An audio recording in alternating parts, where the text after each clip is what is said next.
Hello, আসসালামু আলাইকুম। আমি মামুনি কিচেন থেকে বলছি। আশা করি সবাই অনেক ভালো আছেন। আমি অনেক ভালো আছি। কাছে এবং দূরে যে যেখান থেকেই আমার ভিডিওটি দেখছেন সবাই আমার চ্যানেলটিকে সাবস্ক্রাইব করে দেন। আজকে আমি আমার হাজব্যান্ডের জন্য সেমাই রান্না করব, কারণ তার নাকি মিষ্টি খেতে ইচ্ছে করছে। সেজন্যই আমি নিজেই গিয়ে বাজার থেকে দুধ কিনে আনলাম, সেমাই, তারপর কিশমিশ, বাদাম, সব কিছু এ টু জেড আমি নিজেই কিনে নিয়ে আসলাম। আমি এখন রান্না করতে পারি, আলহামদুলিল্লাহ।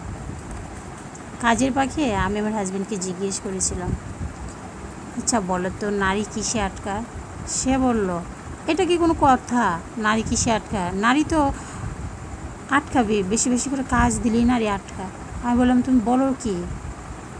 তাহসানের মতো একজন লোকের কাছে নারী আটকায় নাই, জাস্টিন ট্রুডোর কাছে নারী আটকায় না, তুমি বলছো নারী কাজে আটকায়? সে বললো, হ্যাঁ, এটা তো একটা কৌশল, নারীকে অলওয়েজ কাজ দিয়ে রাখতে হয়। নারী যত বেশি কাজের উপর থাকবে, নারী তত বেশি আটকে থাকবে। এই জন্যই তো আমি তোমাকে এত বেশি কাজ দিই, যাতে তোমার মনও ভালো থাকে, তুমি আমার কাছেও আটকে থাকো। শুনে তো আমি অবাক হয়ে গেলাম। ভাই, সবাই ভালো থাকবেন। আল্লাহ হাফেজ।